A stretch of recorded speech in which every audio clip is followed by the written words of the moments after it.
Welcome to this session on Beyond Labels. If you're here live with us in the room, you will need your headsets. You'll want to tune into channel 6 for English and channel 5 for French. The microphones are not amplifying, they're transmitting. So if you've got your headphones in, you'll be able to hear everything. I'm your host. My name's Lovelda Vicenzi. And today we're really going to be diving into the labels that we use in agriculture in general and how they either support or do the opposite in terms of our understanding and our ability to move forward. Joining me here today, we've got Anne Trombini, who is the Managing Director of PADV. It's an association that defines itself as a movement which is on a mission to accelerate food and agricultural transition by structuring sectors of agroecology products. Hello, Anne. How are you? Hello. Very nice. We've also got Paul Yu, who's the General Secretary of 4 per 1000, and agronomist, that word is tricking me up today, specialist in tropical agronomy with a long history of work. Paul, welcome. Welcome. We've got Jim White, who's a technical director of Cloudy Bay Vineyards, who oversees over 600 hectares of vineyard and winemaking operation. Hello, Jim. Kia ora. And last but absolutely not least, we've got Laure Verdeau, who is the director of AGENCE Bio. It's a citizens and consumer. It focuses on citizens and consumers' needs and objectives to make information for food choices available. Hi, Laure. I'm delighted to be here. Before we get started debating what labels are, I thought it'd be quite helpful to give everybody a little bit more of an understanding of the work that each of you are doing. Jim, do you mind kicking us off? No, fine. So I come from the Marlborough region in New Zealand, which is the largest wine growing region in New Zealand. Our specialty is Sauvignon Blanc. Our region has around nearly 30,000 hectares of vineyards. So getting close to the size of Champagne is a beautiful part of very remote from here. But we produce some wonderful, striking wines in a wonderful sort of natural environment. We have very little towns and in a sort of quite a wild countryside. Wonderful. It's great to have you here. Anne, can you tell us a bit more about the work that you do? Yes, with pleasure. So my NGO, or association in France, her mission is to group everybody together, all the stakeholders of the farming system, to try to have a common vision and create common tools to accelerate the transition. And we focus especially on trying to help all the food industry and the supply chain to transform themselves in order to create a new economic model. Because we've heard a lot of things for those past hours and since yesterday, but clearly there will be no agronomic transition without an economic transition. So we have to invent all these success factors in order to make it possible. Because we are convinced, and I'm sure you all are, that this is not a subject of a few, but we need to engage absolutely all farmers and the whole food sector. So we have to clearly transform the way we do business today and find innovation and find a new way. Well, it's wonderful to have you here as the voice of reason and practicality. We've also got Laure. Do you mind giving us a little bit more information about you and the work that you do? So I run the AGENCE Bio. AGENCE Bio was created 20 years ago to explain to the citizens what is organic, what is behind the label, how do farmers produce in organic principles. And we also compile data about organic agriculture and food. And we also invest in entrepreneurs projects that aims at structuring the food market in organic products. So basically, we are here to provide tools for a food democracy, because you know that you have a food democracy when citizens are well informed on what they eat. So making sure we've got the information we need about what we're eating. And Paul, tell us a little bit more about the work that you do. You're lucky, Lovelda. They start speaking in English. I was ready to speak in French, but I will save you. Okay, I will try to speak in English, even though my English is not as good as my French, as you can imagine. Okay, I'm Paul Yu. I'm the Executive Secretary of the 4 per 1000 initiative, and the 4 per 1000 initiative was created during the COP21 in Paris. The idea was, how can we see agriculture a little bit differently and positively when we are talking about climate change? and is all around storing carbon in the soil, even not only storing, sequestering carbon in the soil for ages, if possible, and through the good practices in agriculture that could help to fight climate change. Though the 4PM initiative is a global partnership, multi-stakeholder partnership, involving country, NGOs, international organizations, scientists, business, and farmers, of course, just devoted to the question of soil health, and how we can help saving the world, saving the humanity on Earth, because the planet doesn't need us. It was said yesterday already. We're going to have a multitude of different perspectives here, and it's great to have people from such varied backgrounds. And in the world of sustainability and agriculture and viticulture, we have so many it's got a lot of complexity, and so we have names like organic and regenerative agriculture and agroforestry, to name but a few. We're here to talk beyond the labels, but what do you think the role of a label should be? Surely we need some way of being able to categorize how we think of information. And what are your thoughts? When we started the project 4 years ago, we asked ourselves whether we should create a new label, a regenerative agriculture label or a soil label. And our answer was very quickly no, for 3 reasons. The first one is that this subject, the soil and regeneration of ecosystems and climate change, etc., is not an option, as Marc-André said it earlier. So we are not talking about creating a differentiation, which is the objective of a label. It's to create a differentiation, to create value. And by doing that, we oppose, naturally, types of agriculture. But because soil is not an option, we need to create another way to support this and to create the change and create value. So that was the first point. The second point is that we said it as well for the past 2 days. It's a systemic approach, and there is not one solution but many solutions, and it needs to be really a specific context applied to each farm and specific solutions. And usually labels tend to simplify the subject in order to speak to the consumer. And usually, which is linked to that, it's a top-down approach. So basically now, when we talk about soil and regeneration, we have to invert this and start from the field and go to the consumer. So we have to invent something different. And the third reason and the third point is that we are talking about engaging the whole society. But first of all, we need to engage farmers.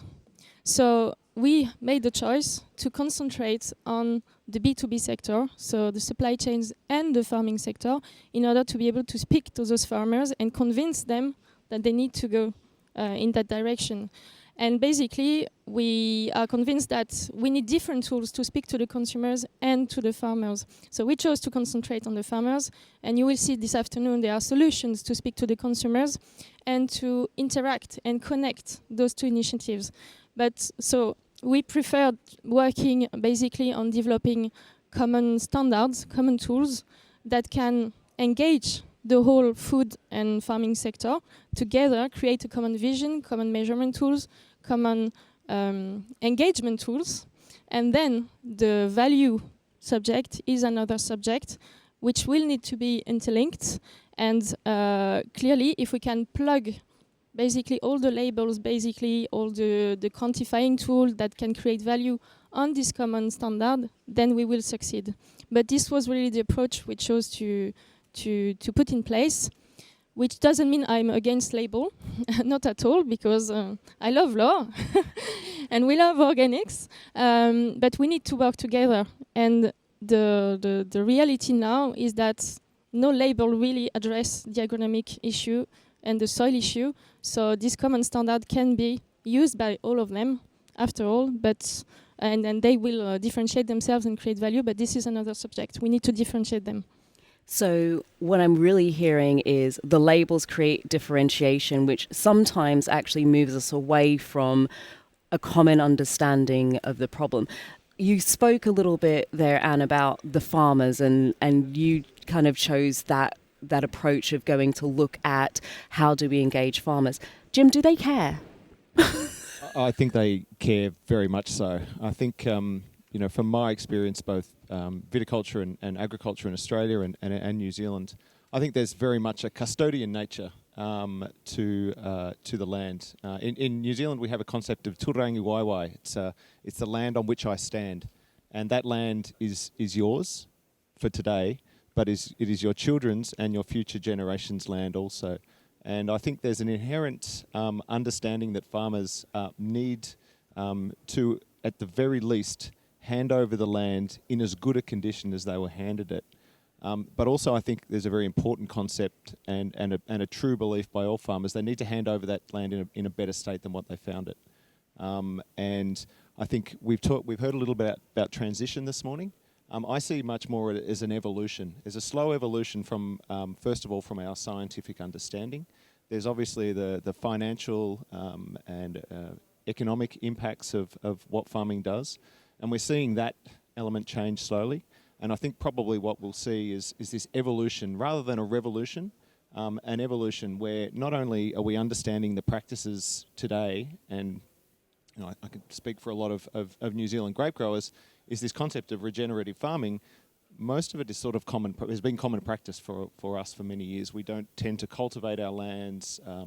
Having permanent grass cover, the incorporation of animals in our viticulture systems is something that we've just done naturally. And so, as we learn, as we see examples from within New Zealand, from outside New Zealand, both in viticulture and agriculture more broadly, we're going to see, a fairly rapid uptake of these new ideas and new ways of working, because farmers can see the benefits, and whether that's just through the better environmental impacts, they can see it on the landscape, and also they can see it in their bottom line ultimately. So the farmers, what I'm hearing is the farmers, whilst the labels are helpful to a point, what's more helpful is what is the impact? What are the actions I'm going to need to take, and what's the actual impact I'm going to see? And those labels kind of melt into the background a little bit. It's very much a world of, we're not talking about black and white farming, and I think sometimes we see some labels, in a way, your agricultural system must fit in a box to achieve that label. I think the world of farming and viticulture is far more nuanced. And it's a world of greys. And what fits well in one farming system in one particular place maybe doesn't fit inside that box. Might just sit just outside that box, but that tipping point means that it's not inside the box, and therefore it's excluded from the label. And I think we really need to encourage farmers and grape growers around the world to understand what are the particular local issues. Can they fit in the box? If they can, that is fantastic, if they choose to go down that route. But we also need to, and communication to consumers is a really important part of this, is ensure that we're tackling those very important local issues, but also having the global issues of carbon and some of these other much more important issues front and centre, and so that we evolve and develop these systems over time to meet the challenges of today and of tomorrow. So it's really about what impact are we able to have, and rather than directing people to tick a box, which actually may not be the easiest thing to do for their land, it's about saying, well, how do we take these various different labels and effectively layer them on top of each other to have the greatest impact? But consumers don't understand that, do they? Consumers want organic or regenerative or something that sounds like it's good for the world. How do we tackle that? Consumers are investors. If they pay €1 extra or dollar, they want to be sure that they have an actual return on investments.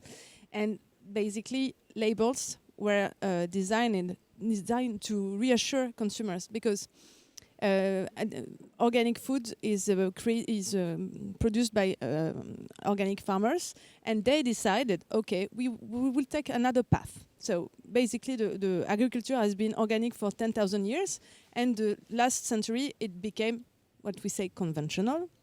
The new convention being with chemical products, with a lot of devices that are forbidden in organic food, and so that's how this different path was developed by organic farmers, and they decide, okay, if we have to produce by depriving ourselves of 90% of the chemical products. It's such an effort, we want to be paid for that. So this is why on our products you will have the label that guarantees you have this actual return on investment. Because as we don't use chemical products, you have 10% more biodiversity and you have a quality of water that is uncomparable. So labels are kind of a landmark. Of course, every farmer needs to improve, needs to consider that is borrowing the land, as you said, but also right and now, by doing the shopping grocery, the consumers must be reassured. This is why labels are complementary with initiatives such as Anne or Paul, because we are in front, we are in the shop, what the consumer sees, but behind it doesn't. I think the label is not enough. You have to be sure that improvements are on their way. So basically, it's kind of a diploma of organic. Organic is kind of a degree, a public degree of, yes, me as a farmer, I made the most to produce by not using chemical products. And it's kind of a bargain with the customer. Okay, and I'm gonna pay you an extra price. So this is kind of it's a small segment of the market, because organic food is, in France, it's 6.5% of the food grocery the food that buys French consumers, but it allows them to be sure that they really invest on the transition. So, Paul, you speak a lot about the soil and how important it is, and if ultimately what we're looking to say is whether, farmers want good practices that are going to be great business, we need to have a common understanding, consumers need a way of making a decision, but ultimately this is so that we can have a better planet. Do you think the labels help, or where does it or do you think it limits us, and if so, how? Well, to be honest, the label is the only thing between the producer and the consumer. So if you remove the label, what's happened? You don't know what you are purchasing. So we need them.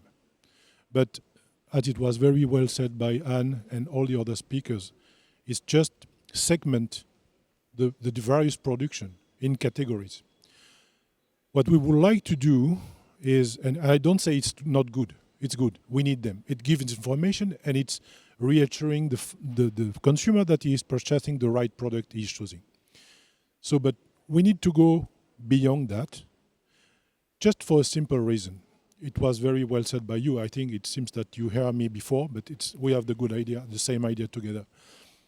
We are not living in a world in black and white. We are living in a world of various gray. And there is no one solution. We have various solutions, and I would say if we can just keep a word in our mind, it's agroecology. That's the solution. But agroecology is complex, is variable, and we need to understand what it is. So I don't have time to develop that idea longer, so that is why I propose you exactly the same that it was done before. You go in the corner there is a library. We just produce a book where it explains to you very simply what is agroecology and what we need to keep in mind. Sorry for this publicity and the way. You're not really sorry. No, that's why we write this book, just to explain what it is. And expensive. It's not very expensive. and it will help me to continue the work with the 4PMLI initiative. Okay, thank you very much. And so understanding that is very important, because there are other categories of farmers outside organic farming who are doing a very good job. Mm-hmm. But as they have no label, their job is not recognized. And you can imagine, take an example, people involved in conservation agriculture, they are doing good job. I don't think it's perfect. I said it's gray, it's not white, okay? It's like organic farming. It's light gray, but it's still a little bit gray. And those people have no label. So what's happened when they are producing things, they're just mixed up with the conventional one. And they are not getting a better price for what they are doing. And it's just for the consumer, they cannot see the difference because it's all mixed up. Mm-hmm. So we need a little bit of information about that. So as Anne said, I will not say more about a system that could help the consumer to have an overview, a general view, and how the farmers can evolve with one situation one to situation two, improving its system towards the transition or in the transition. Brilliant. Do we have any questions from the room? I just want to give people a heads up. I just wanted maybe to give an Yes, example absolutely. just to complete what Paul was saying. We created a tool which is called the Regeneration Index. Basically, it's a score from 0 to 100, which evaluates the practices on the farm. And we have sufficient data now to start putting types of farmers on the scale from 0 to 100. And typically, we launched a thesis recently to make the link between soil health and nutritional quality of the products. And we went on farms, two types of farm, conventional ones, as is the official term, and very advanced regenerative farms.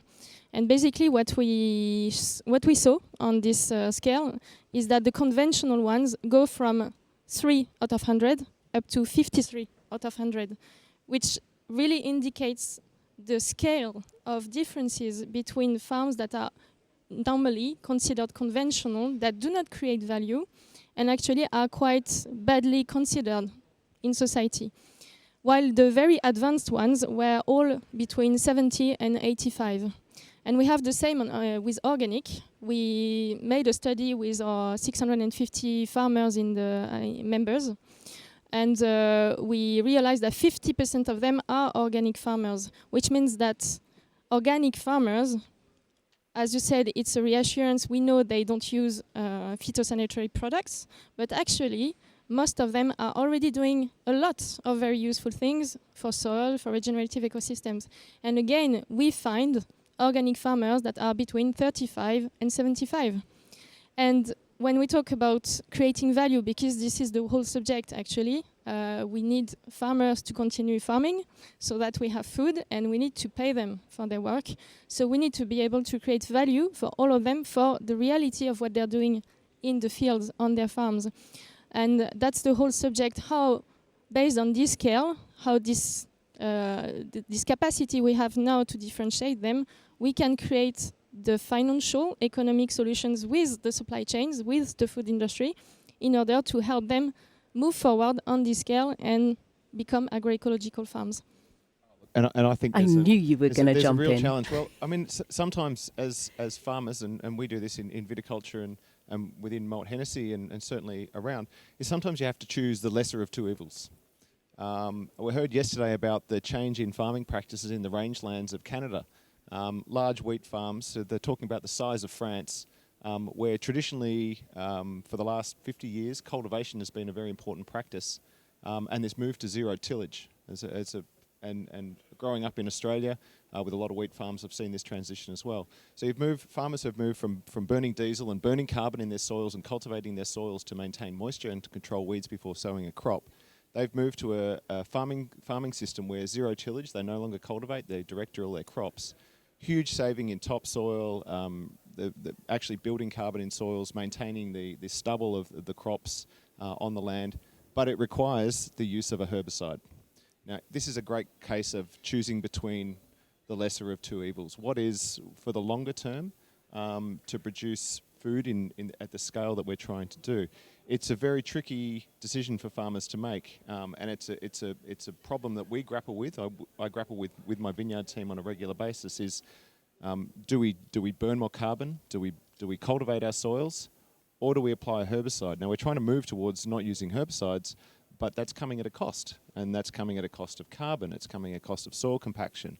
So we're always weighing up. It's a real balancing act between the impacts that you're having from the positive impacts of your change versus the negative impacts of your change is what farmers, we really need to help farmers make that sort of decision. And sometimes this is the world of greys, working within that box.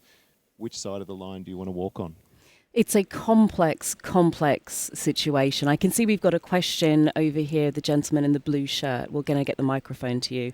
And then after that, we've got the lady in the front in the blue and white dress. Is there anybody behind me?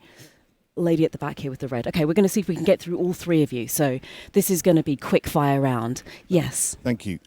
Somebody said to me the other day that the two most important words for the future of sustainable agriculture are sustainable intensification. Does the panel agree? So somebody said to him the other day, two really important words: sustainable Intensification. intensification. Do you agree? Go on, Paul. I'm not quite sure that they are the right word. I mean, when you use intensification, it's similar to conventional, and it means that you're just moving a little bit from conventional. But anyway, you are moving in the right direction, but it's not enough. And I would like to hear behind that the word soil health, because if you have soil health behind, it means that you care about what's going on in there, and not only trying to put a little bit of green painting on the conventional agriculture. It's a good answer. Anything to add before we jump to the next question? Anne? If we were to use the intensification word, I would use rather intensification of biomass. That would be probably the solution for sustainable agriculture. But intensification is quite a dangerous word, so it needs to be precised, I think. I mean, essentially, it's necessary. I mean, we've got an ever-increasing population in the world, and we want to cultivate less lands. And we've heard about, marginal lands being cultivated and potential degradation. So, essentially, as farmers, our duty is to produce the most that we can do of our land, but not too much. And of course, this is the question of sustainability: is to be able to increase or improve the production. It's a system. You've got to look at it at a systematic approach, because we can't steal from the future in the process. But we also can't say that agriculture as a whole can't stand in one box and say, well, we're going to live with a 50% reduction of our yield by removing one modern chemical product. It would seem disastrous for humanity to move in that direction. And this is, again, it's this balancing act that we have to do. And what we also need to do is the labels. We need to look at innovation. I mean, there's new technologies coming in. We don't talk much. We've gone through this horrible period of genetic modification and people hating genetic modification. Modern plant breeding and the use of modern techniques such as CRISPR technology and gene editing are going to have a huge impact on agriculture in the future. And I think these are some of the really interesting areas that organics is going to have to deal with. Is what is going to be their stance on gene editing when we're switching on and off genes within the same genome pool of the particular species that we're using, that is going to give us a significant production advantage of the future. And I think that is where sustainable intensification is going to come from. It's not going to be lots more chemicals, lots more fertilizers. It's going to be use of innovative technology that is we're only just seeing the first parts of today. What's implied with these two words? It's this quantitative approach. But we are starting a new era where quantity is okay. Is of course with the Ukraine situation is an obsession, but we must keep in mind that quality is as important as quantity. And also, I think the new paradigm that is coming is also how can we pay back for amenities. For me, amenities is a key word in the future, and by sustainable you imply that you pay people for what they bring you. Do they produce biomass? Are they carboniculture, as you say? And do they capture carbon? So we really have to unzoom, and that's what you said. You have to have a holistic approach on the future, and I think that it's kind of half-blind to just focus on sustainable, which barely means nothing because it's a word that everybody uses and it's a non-word now. But intensive is to be cautiously used to me. I would it's a balance. Just really quickly, and then we'll get the microphone just over here as well. To have a conclusion on that, just a figure, just to understand the problem.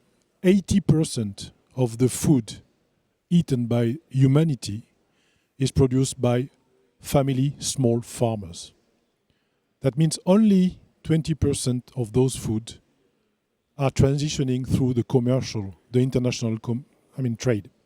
So it means that when the company said we need to produce more to feed the world, it's not exactly true. And a larger part of this production are just for animal breeding. So think about the fact that to change maybe a little bit all the way we eat, all the food we eat, may change a lot because we may need less land that we're using at the moment to produce, and maybe without necessarily increasing the quantity we will produce on those lands. So just food for thought.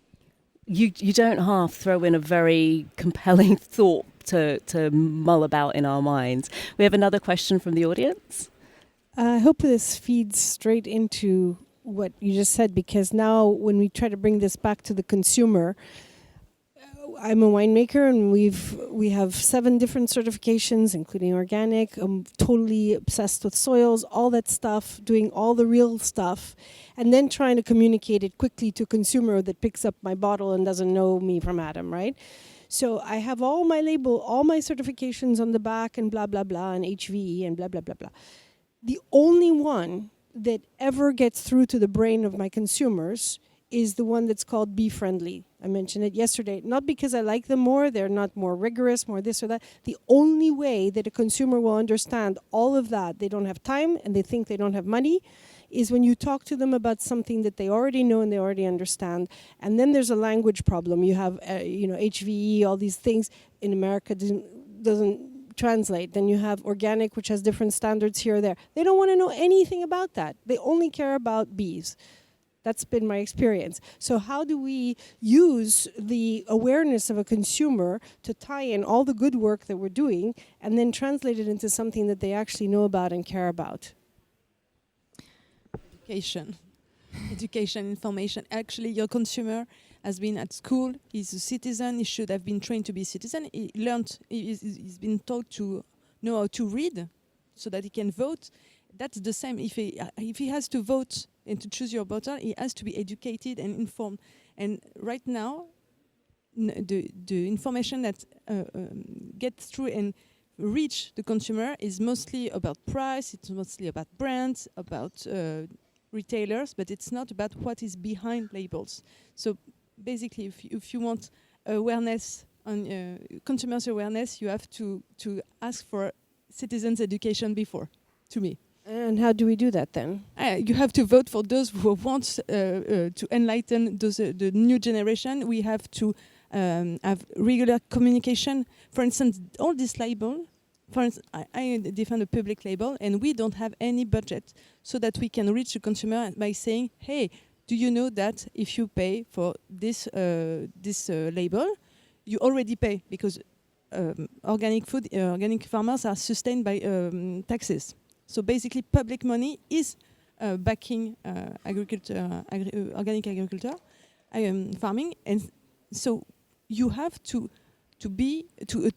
back them, because you're already investor in organic. So you have to know what you already invested in with your tax. And for the moment, there is the organic market didn't have any problem, because we barely have had enough products for the demand.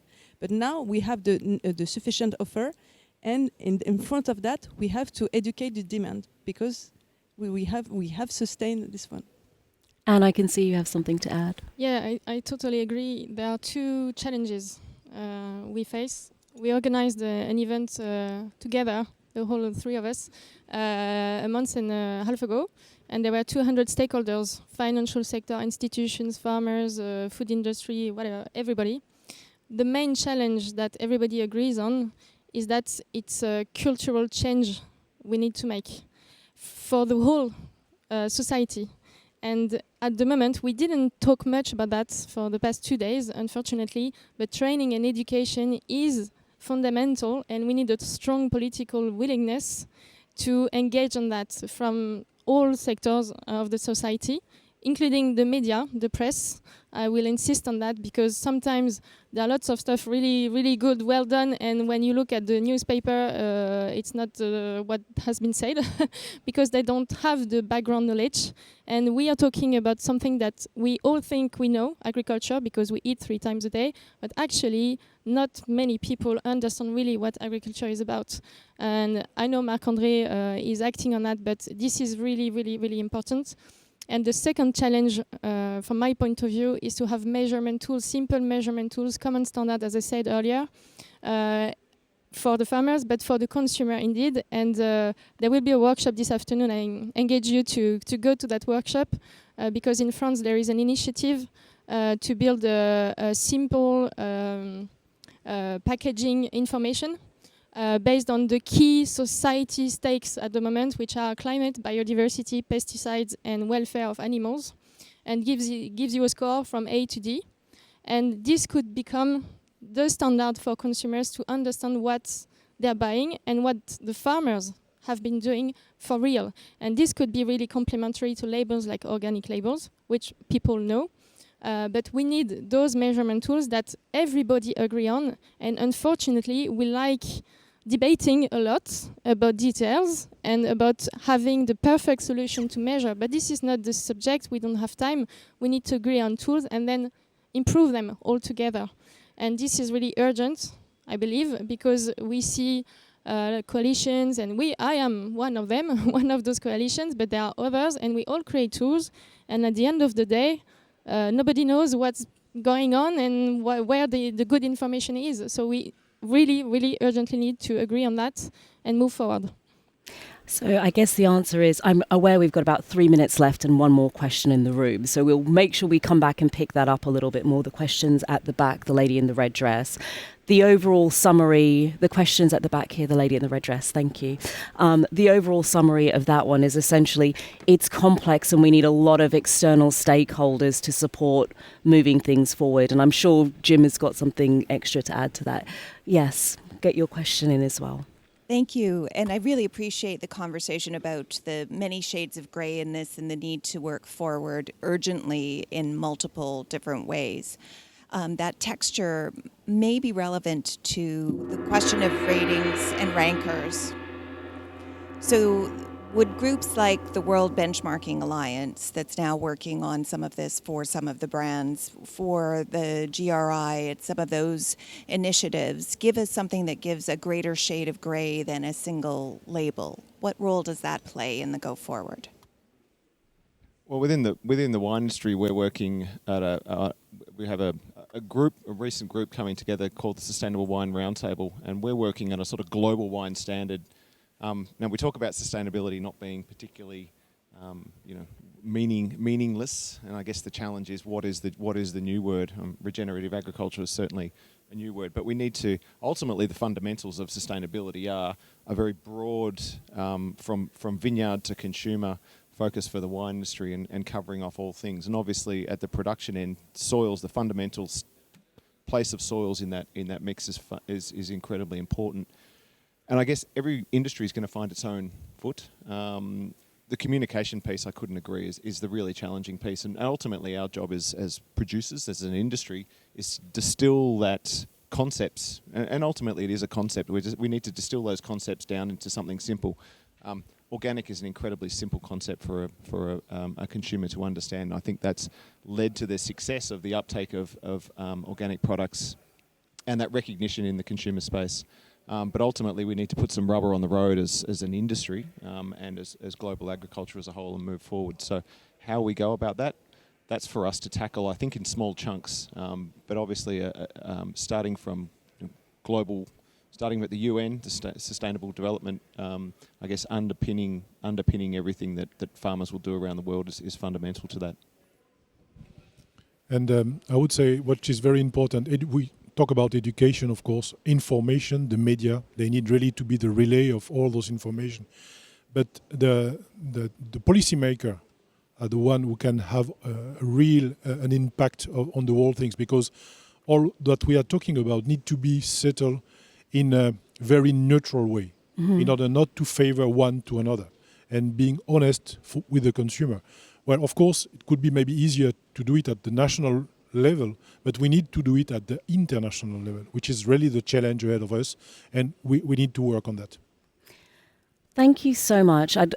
We can only but scratch the surface of these topics in 45 minutes, and what I think is beautiful is that a space is created to begin those conversations. I don't know that we can answer every single question, but I do think it's beautiful we do have a space to at least collectively get around the table and start to talk about what some of these issues are. Please do continue to connect with the the beautiful panelists, if you can give them a round of applause.